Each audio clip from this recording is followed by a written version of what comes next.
जुले बच्चों, तो आज के इस टेली क्लास में हम पढ़ेंगे ह्यूमन क्रोमोसोमल डिसऑर्डर के मेंडेलियन डिसऑर्डर के बारे में। तो कल हमने पढ़ा था ह्यूमन क्रोमोसोमल डिसऑर्डर का जो पहला जो हमारा टाइप था क्रोमोसोमल डिसऑर्डर, उसके बारे में हमने पढ़ा था। उसके टाइप्स के बारे में हमने पढ़ा था, that is autosomal disorder and sex chromosomal disorder. तो आज की इस क्लास में हम पढ़ेंगे ह्यूमन क्रोमोसोमल डिसऑर्डर का जो दूसरा पार्ट जो है, जिसे हम कहते हैं मेंडेलियन डिसऑर्डर और जीन डिसऑर्डर। तो इस जीन डिसऑर्डर को कभी कभी हम मेंडेलियन डिसऑर्डर को कभी कभी हम पॉइंट डिसऑर्डर भी हम कहते हैं। तो सबसे पहले इसके बारे में थोड़ा बताऊंगा आपको कि मेंडेलियन डिसऑर्डर और जीन डिसऑर्डर किस वजह से होता है। ये जो डिजीज जो है ये मेनली कॉज होता है ड्यू टू द अल्टरेशन और mutation in a single gene. अगर किसी इंडिविजुअल के क्रोमोसोम के ऊपर जो जीन बिडिट होते हैं, अगर उस सिंगल जीन में चेंजेस हो जाए या उसमें म्यूटेशन हो जाए जिसके वजह से वो अपना नॉर्मल फंक्शनिंग करना छोड़ दे, तो उस वजह से अगर कोई एबनॉर्मलिटी अराइज होती है और डिसऑर्डर अराइज होता है, तो वो सारा आता है हमारा इस जीन डिसऑर्डर और मेंडेलियन डिसऑर्डर के अंडर। तो ये मेंडेलियन डिसऑर्डर जो है ये डिसऑर्डर इनहेरिटेबल है।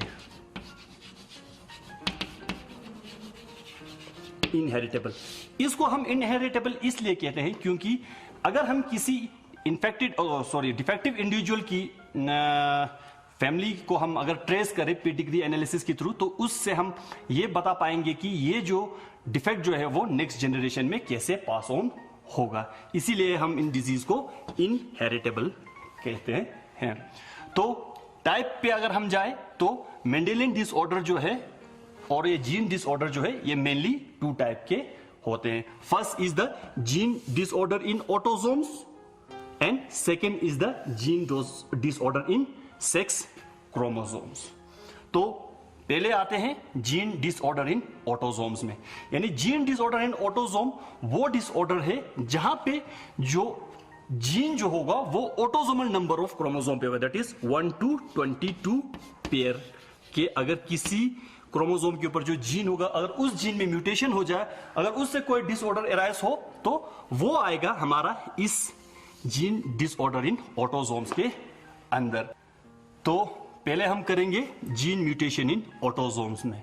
तो जीन म्यूटेशन इन ऑटोसोम्स क्या है, यानी जीन डिसऑर्डर इन ऑटोसोम्स, यानी जीन म्यूटेशन इन ऑटोसोम वो डिसऑर्डर है जहां पे जो जीन जो हो म्यूटेट होगा वो होगा ऑटोसोमल नंबर ऑफ क्रोमोसोम पे, that is 1st to 22nd pair के ऊपर। अगर कोई जीन में म्यूटेशन हो जाए तो उस वजह से अगर कोई डिसऑर्डर अराइज होता है तो वो आएगा हमारा जीन डिसऑर्डर इन ऑटोसोम्स में।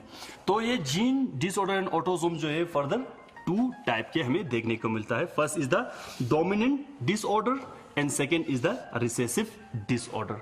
तो अगर हम पहले टाइप पे अगर हम जाए तो डोमिनेंट डिसऑर्डर में इसमें हमें further different type of diseases हमें देखने को मिलेगा, जैसे कि Huntington chorea, Alzheimer disease, hyper cholesterolemia, neurofibromatosis, achondroplasia, Marfan syndrome, एनिड्रिया एंड मायोटोनिक डिस्ट्रोफी। ये सारे जो डिसऑर्डर जो है ये सारे आएंगे हमारे डोमिनेंट डिसऑर्डर के अंदर, क्योंकि ये सारे जो डिसऑर्डर है ये सारे डिसऑर्डर रिलेटेड है डोमिनेंट जीन जो कि ऑटोसोमल क्रोमोसोम के ऊपर प्रेजेंट होंगे। उसी तरह सेकेंड टाइप में अगर हम देखें तो रिसेसिव डिसऑर्डर आएगा। रिसेसिव डिसऑर्डर में further different type of diseases हमें देखने को मिलेगा, जैसे कि phenyl ketonuria, alkaptonuria, albinism, sickle cell anaemia, thalassaemia, cystic fibrosis, Tay Sachs disease and the last is the Gaucher disease. ये सारे जो डिजीज जो है ये ऑटोसोमल जीन के रिसेसिव डिसऑर्डर के अंदर आएगा। ये था हमारा जीन डिसऑर्डर इन ऑटोसोम्स। तो नेक्स्ट जो हमारा है वो है gene disorder in sex chromosome.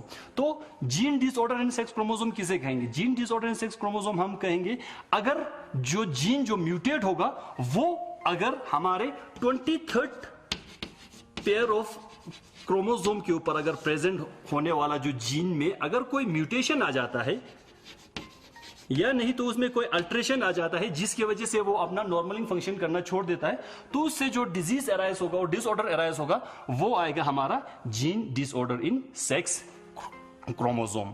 तो इसके अंदर फर्दर जो है हमारे डिफरेंट टाइप ऑफ डिजीजेस है, जैसे कि first haemophilia, second colour blindness, third night blindness and fourth Duchen muscular dystrophy, जिसे हम DMD भी कहते हैं। तो हमारे सिलेबस में दो मेन टॉपिक है, जैसे कि haemophilia and the second one is the colour blindness. तो हम अपना स्टडी जो है इन दोनों टॉपिक के ऊपर रिस्ट्रिक्ट रखेंगे, तो इनको हम डिटेल में पढ़ेंगे। तो बच्चों अब हम पढ़ेंगे हीमोफीलिया के बारे में। आप लोगों ने हीमोफीलिया के बारे में सुना भी होगा। हीमोफीलिया को हम ब्लीडर डिजीज भी कहते हैं और इसे हम रॉयल डिजीज भी कहते हैं। ब्लीडर डिजीज हम इसलिए कहते हैं क्योंकि इस डिजीज से जो इन्फेक्टेड इंडिविजुअल जो होगा वो बहुत प्रोफ्यूजली ब्लीड करता है। Even a single minor cut अगर उनके स्किन में लगे या पिन भी उन पे हाथों में चुभ जाए, उससे भी वो बहुत ज्यादा ब्लड लॉस करते हैं। रॉयल डिजीज हम इसलिए कहते हैं क्योंकि ये जो डिजीज जो है ये रॉयल फैमिली में भी रन करता था, क्वीन एलिजाबेथ में, तो इसलिए हम इनको रॉयल डिजीज भी कहते हैं। इस डिजीज को फर्स्ट ऑफ ऑल रिपोर्ट किया था जॉन ओटो ने। जॉन ओटो ने इन द ईयर 1803 में सबसे पहले जॉन ओटो ने इस डिजीज को रिपोर्ट किया था। ये जो डिजीज जो है ये एक डिफेक्ट ऑफ ब्लड है, जहां पे क्या होता है कि ब्लड में क्लॉटिंग फैक्टर प्रोड्यूस नहीं होता, जिसके वजह से वो इन्फेक्टेड इंडिविजुअल जो है उनमें ब्लड जो है वो क्लॉट नहीं होता, जिस वजह से अगर उनमें हल्का सा भी स्किन में कट लग जाए तो वो प्रोफ्यूजली ब्लीड करते हैं। आप लोग देखते होंगे अगर हमारे हाथों में या किसी के हाथों में अगर स्किन पे कट लगता है तो थोड़ा से 1-2 मिनट के बाद क्या होता है कि वो ब्लड लॉस होना बंद हो जाता है due to the formation of this clot. But in individual में वो क्लॉट फॉर्मेशन नहीं होता, जिसकी वजह से वो प्रोफ्यूजली ब्लीड करते हैं। ये जो डिसऑर्डर जो है ये एक रिसेसिव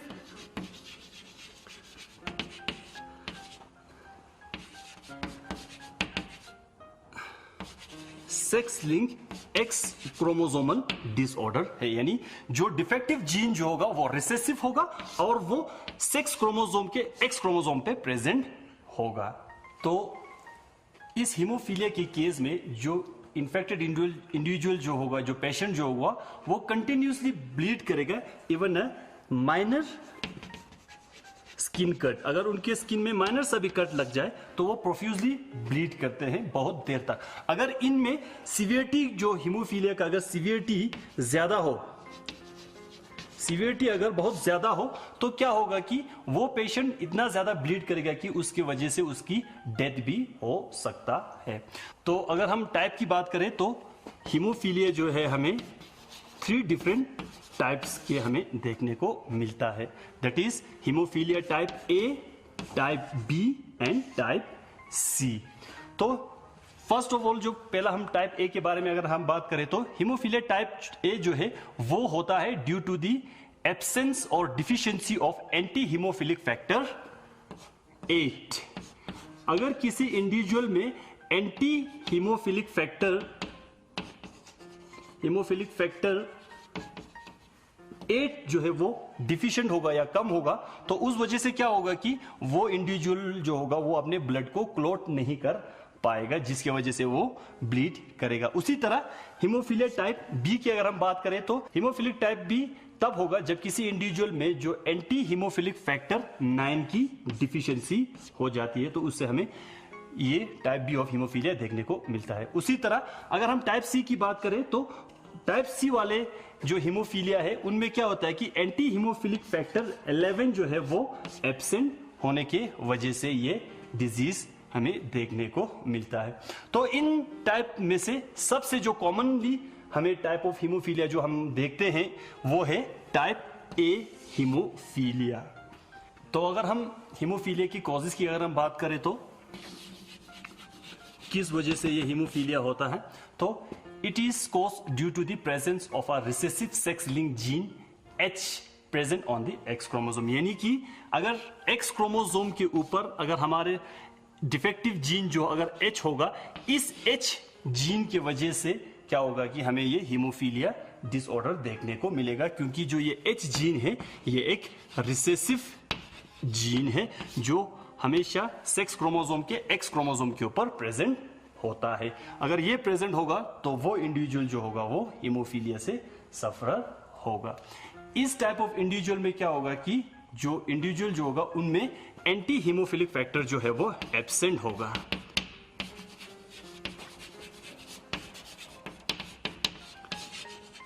एंटी हीमोफिलिक फैक्टर जो एब्सेंट होगा, जिसकी वजह से वो अपना एबिलिटी खो देंगे एक पर्टिकुलर प्रोटीन को प्रोड्यूस करने के लिए जो कि हमारे ब्लड को क्लॉट करता है।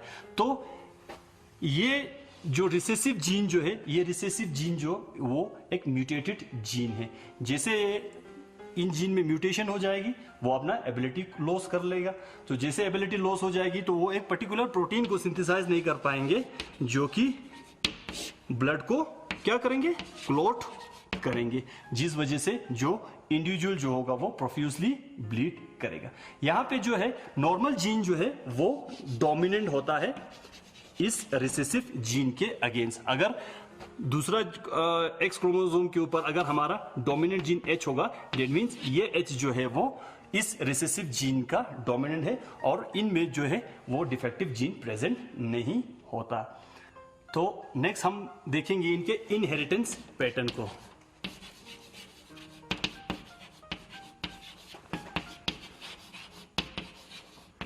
अगर हम इनहेरिटेंस पैटर्न की बात करें हीमोफीलिया की, जो हीमोफीलिया दिखाएगी क्रिस क्रॉस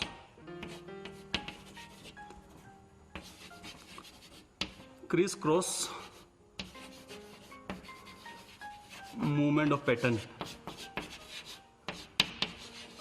दैट मीन्स जो डिफेक्ट जो होगा वो फैमिली में जब रन करेगी वो क्रिस क्रॉस मैनर में करेगी। दैट मीन्स फादर जो है वो अपना जो डिफेक्टिव जीन जो है वो डॉटर में पास करेगी, उसी तरह मदर जो है वो अपना डिफेक्टिव जीन जो वो पास करेगी सन में। तो इसे कहते हैं हम criss cross pattern of inheritance. तो अगर हम मेल के केस में अगर हम देखें तो मेल के पास एक एक्स क्रोमोसोम होता है और एक वाई क्रोमोसोम प्रेजेंट होता है। तो अगर मेल के एक एक्स क्रोमोसोम के ऊपर अगर एक हीमोफिलिक जीन प्रेजेंट हो जाए तो ये मेल जो है वो सफरर बन जाएगा। दैट मीन्स ये जो मेल जो होगा वो इस डिजीज से सफरर होगा, हीमोफीलिया से। वो इसलिए क्योंकि मेल के जो वाई क्रोमोसोम है वो वाई क्रोमोसोम के ऊपर इस हीमोफिलिक फैक्टर को सप्रेस करने के लिए डोमिनेंट जीन जो है वो प्रेजेंट नहीं होता, यानी they are not present on the Y chromosome that will suppress the effect of this recessive gene, जिसके वजह से जो मेल जो होगा वो या नहीं तो सफरर हो सकता है या नहीं तो मेल जो है वो नॉर्मल हो सकता है। वो इसलिए क्योंकि मेल के पास खाली एक ही एक्स क्रोमोसोम प्रेजेंट होता है। तो उसी तरह अगर हम फीमेल की बात करें, फीमेल के पास दो एक्स क्रोमोसोम प्रेजेंट होता है। तो अगर किसी फीमेल को हीमोफिलिक बनना है, अगर कोई फीमेल हीमोफिलिक है तो उसके दोनों एक्स क्रोमोसोम के ऊपर रिसेसिव जीन प्रेजेंट होना जरूरी है। जब तक उसके दोनों एक्स क्रोमोसोम के ऊपर रिसेसिव जीन प्रेजेंट नहीं होगी, हीमोफीलिया का जो जीन जो H जो है प्रेजेंट नहीं होगा, तब तक वो फीमेल जो है वो हीमोफिलिक नहीं बनेगा। However such female are usually not born, क्योंकि इस टाइप ऑफ कॉम्बिनेशन जो है वो नेचुरली नॉर्मली एग्जिस्ट नहीं करता। वो इसलिए नहीं करता क्योंकि ये कॉम्बिनेशन जो है ये बहुत लीथल कॉम्बिनेशन है। अगर ऐसा टाइप ऑफ अगर जाइगोट बनता है तो जहां पे दोनों एक्स के ऊपर हीमोफिलिक जीन प्रेजेंट हो, तो ऐसा जाइगोट जो है वो अबॉर्ट हो जाता है मदर के वोम में, वो एग्जिस्ट नहीं करता। हाउएवर बहुत रेयर चांसेस है जहां पे ऐसा जाइगोट बन जाता है, यानी बहुत रेयर चांसेस है जहां पे ऐसा जाइगोट बन जाता है। तो अगर ऐसा जाइगोट बनता है तो ऐसा जाइगोट अगर चाइल्ड बर्थ हो जाएगा, अगर ऐसा फीमेल अगर बर्थ हो जाता है तो ये जो फीमेल जैसे ही प्यूबर्टी पे पहुंचेगी, प्यूबर्टी स्टेज पे पहुंचेगी, तो उनमें क्या होगा, उनमें मेंस्ट्रुअल साइकिल शुरू होगा। तो मेंस्ट्रुअल साइकिलिंग के टाइम पे वो मेंस्ट्रुअल फ्लो और ब्लड लॉस इतना ज्यादा होगा कि वो फीमेल जो है वो उनका डेथ हो जाता है due to the menstrual flow के वजह से।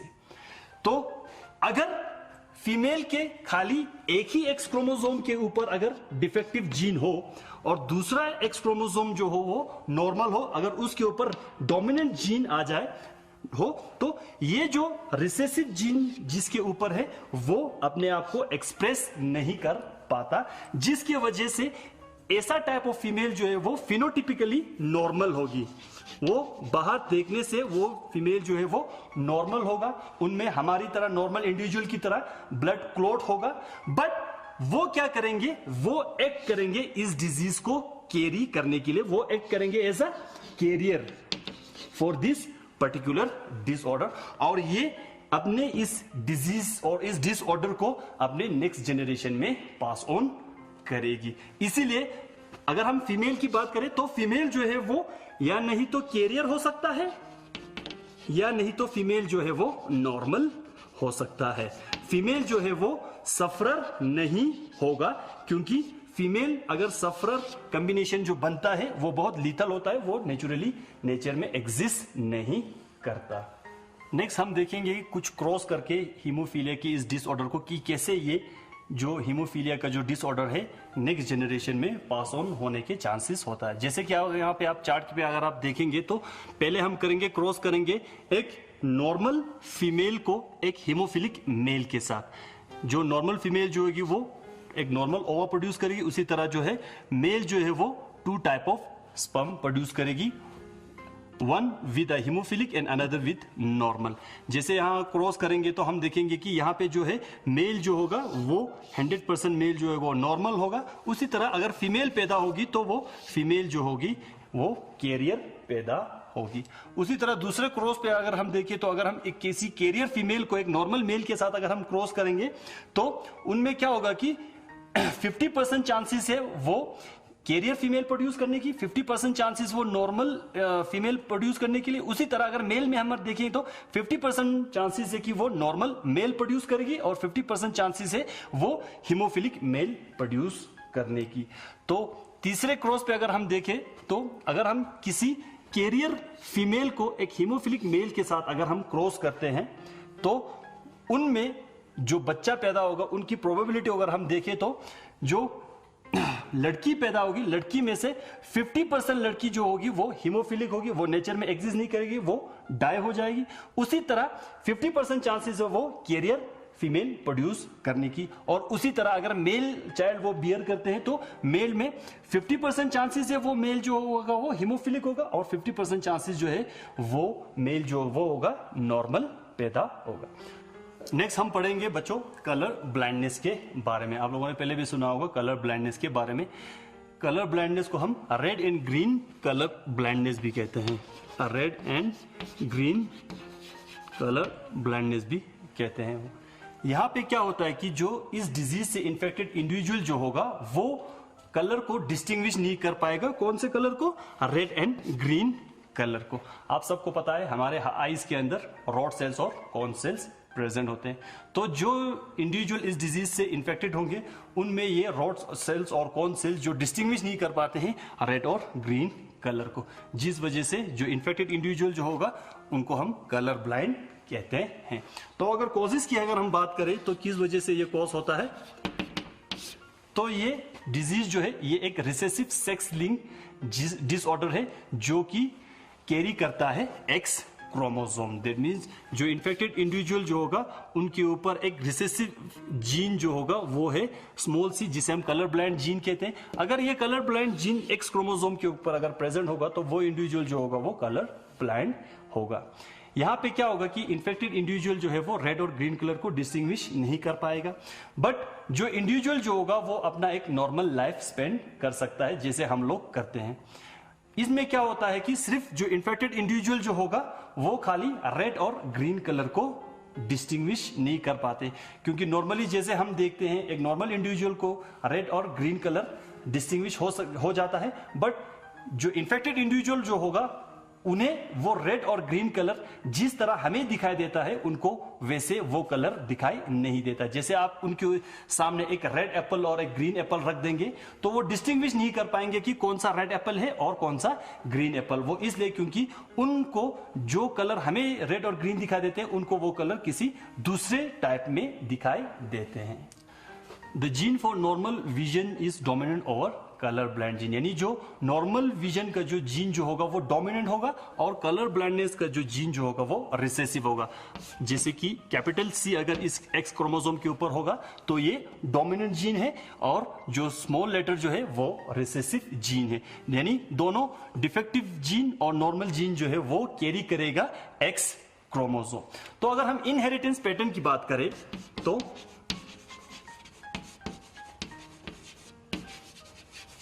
इनहेरिटेंस पैटर्न की बात करें तो जैसे फीमेल केस में अगर हम फीमेल में देखें, इन केस ऑफ फीमेल में अगर हम देखें तो फीमेल के पास 2x क्रोमोसोम हैं।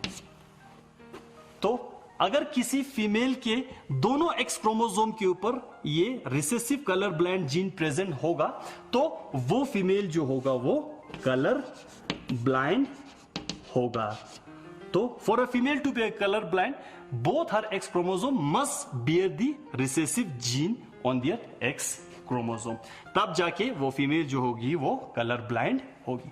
अगर फीमेल के खाली एक ही X क्रोमोसोम पे कलर ब्लाइंड जीन है और दूसरे पे डोमिनेंट जीन है तो क्या होगा कि वो फीमेल जो है वो एज अ कैरियर एक्ट करेगी। वो इसलिए क्योंकि जो ये डोमिनेंट जीन जो है वो अपने आप को एक्सप्रेस करेगा और जो ये रिसेसिव जीन जो है वो अपने आप को एक्सप्रेस नहीं कर पाएगा, वो बार बॉडी की तरह एक्ट करेगा। तो जो ये डोमिनेंट जीन जो है वो डोमिनेंट जीन इस रिसेसिव जीन को सप्रेस करके रखता है। Such type of female are phenotypically normal, यानी बाहर से देखने में वो फीमेल जो है वो नॉर्मल होगी, वो भी अच्छी तरह से जैसे एक नॉर्मल इंडिविजुअल को कलर दिखाई देता है वैसा उन फीमेल को भी दिखाई देगा। बट ये है कि वो फीमेल जो है वो इस डिजीज को कैरी करके अपने नेक्स्ट जनरेशन में वो क्या करेगी, इसको पास ऑन करेगा। तो वो एक्ट करेगी as a carrier for this particular defect. तो इससे हमें यह पता चलता है कि फीमेल जो है वो या नहीं तो कैरियर हो सकता है या नहीं तो फीमेल जो है वो नॉर्मल हो सकता है या नहीं तो फीमेल जो है वो सफरर हो सकता है फॉर कलर ब्लाइंडनेस। तो उसी तरह अगर हम मेल की बात करें तो बच्चों अगर हम मेल की बात करें तो इन केस ऑफ मेल आप सबको पता है मेल में एक एक्स क्रोमोसोम होता है और एक वाई क्रोमोसोम प्रेजेंट होता है। तो अगर मेल के एक एक्स क्रोमोसोम के ऊपर अगर डिफेक्टिव जीन आ जाए तो ये जो मेल जो होगा ये मेल जो है सफरर होगा कलर ब्लाइंडनेस से। वो इसलिए क्योंकि वाई क्रोमोसोम के ऊपर इस रिसेसिव जीन को रोकने के लिए, इसके एक्सप्रेशन को सप्रेस करने के लिए डोमिनेंट जीन जो है वो प्रेजेंट नहीं है। तो जिस वजह से क्या होता है कि ये रिसेसिव जीन जो है वो अपने आप को एक्सप्रेस करता है, तो उस वजह से मेल जो है वो सफरर हो जाता है। तो मेल जो है वो या नहीं तो सफरर होगा या नहीं तो मेल जो है वो नॉर्मल होगा। Male never be a carrier, male कभी भी कैरियर नहीं बन सकता। वो इसलिए क्योंकि मेल के पास खाली एक ही एक्स क्रोमोसोम जो है वो प्रेजेंट है। तो नेक्स्ट हम देखेंगे कि कलर ब्लाइंडनेस को कैसे टेस्ट करेंगे आप।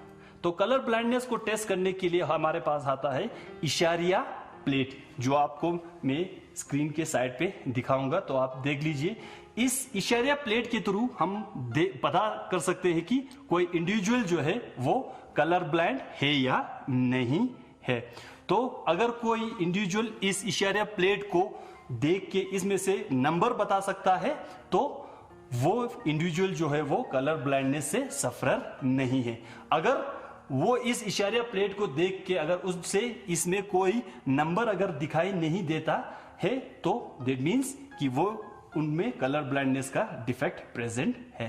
तो जैसे भी आप लोग कभी भी गए होंगे किसी ऑप्थेल्मोलॉजिस्ट के पास अपना आई सेट चेक करने के लिए, तो आप लोगों को ये इशारा प्लेट दिखाया भी होगा, आपने देखा भी होगा, तो देख के आप बता सकेंगे कि आप लोग कलर ब्लाइंड है या नहीं है।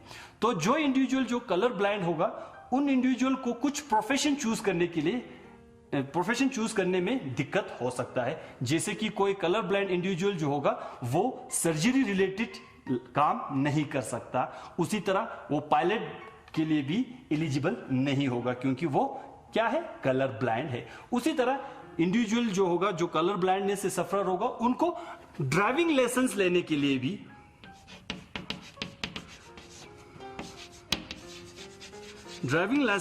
लिए भी डिफिकल्टी हो सकता है। वो इसलिए क्योंकि आप सबको पता है हमारे ट्रैफिक लाइट जो है वो रेड, ग्रीन एंड येलो होता है। तो जो इंडिविजुअल जो होगा, वो कलर ब्लाइंड जो होगा, वो रेड कलर और ग्रीन कलर को डिस्टिंग्विश नहीं कर पाएगा, तो वो नहीं बता पाएगा कि हमें आगे जाना है या नहीं जाना है। तो कलर ब्लाइंडनेस के कुछ क्रॉस अभी मैं आपको यहाँ पे चार्ट पे दिखाऊंगा, तो आप देख सकते हैं बच्चों की कलर ब्लाइंडनेस को कैसे ये कलर ब्लाइंडनेस जो है वो नेक्स्ट जनरेशन में इनहेरिटेड होता है। तो इस क्रॉस पे अगर हम देखें तो पहले हम करेंगे एक नॉर्मल फीमेल को एक कलर ब्लाइंड मेल के साथ क्रॉस करके। तो इनका जो क्रॉस होगा उनमें क्या होगा कि एक फीमेल जो है वो कैरियर होगी और दूसरा फीमेल जो होगा वो कैरियर होगा। उसी तरह मेल जो होगा वो मेल, दोनों मेल जो होगा वो नॉर्मल होगा। उसी तरह अगर हम एक कलर ब्लाइंड फीमेल को क्रॉस करेंगे अगर एक किसी नॉर्मल मेल के साथ, तो जो नेट ये जो उनका प्रोबेबिलिटी जो होगा, अगर फीमेल पैदा होती है तो फीमेल में 50% चांसेस जो है वो कैरियर पैदा होगी, उसी तरह 50% फीमेल जो होगी नॉर्मल होगा। उसी तरह अगर मेल पैदा होता है तो मेल में 50% मेल जो होगा वो कलर ब्लाइंड होगा और 50% जो मेल जो होगा वो नॉर्मल होगा। तो उसी तरह अगर हम तीसरा क्रॉस देखें तो अगर हम किसी कैरियर फीमेल को एक कलर ब्लाइंड मेल के साथ अगर हम क्रॉस करते हैं, तो अगर फीमेल चाइल्ड बियर होती है तो 50% फीमेल जो होगा वो कलर ब्लाइंड होगा, उसी तरह 50% फीमेल जो होगा वो कैरियर होगा। अगर मेल चाइल्ड बियर होता है, मेल चाइल्ड पैदा होता है, तो 50% चांसेस है वो मेल जो है वो कलर ब्लाइंड होगा और 50% चांसेस जो है वो मेल जो है वो नॉर्मल होगा। उसी तरह अगर हम किसी कलर ब्लाइंड फीमेल को एक कलर ब्लाइंड मेल के साथ क्रॉस करते हैं, तो आप प्रोबेबिलिटी देखिए, अगर लड़का पैदा हो या लड़की पैदा हो, ये दोनों जो हो वो दोनों बच्चे जो होंगे वो कलर ब्लाइंड होंगे, यानी दोनों केसेस में मेल हो या फीमेल हो, दोनों बच्चे जो होंगे वो कलर ब्लाइंड होगा। तो इसी के साथ हमारा ह्यूमन क्रोमोसोमल डिसऑर्डर का ये टॉपिक जो है वो खत्म होता है। तो मैं आशा करता हूं कि आपको मेरे इस लेक्चर से फायदा होगा, तो आपको अपने जो डाउट्स जो होंगे वो इससे क्लियर हो जाएंगे। Thank you.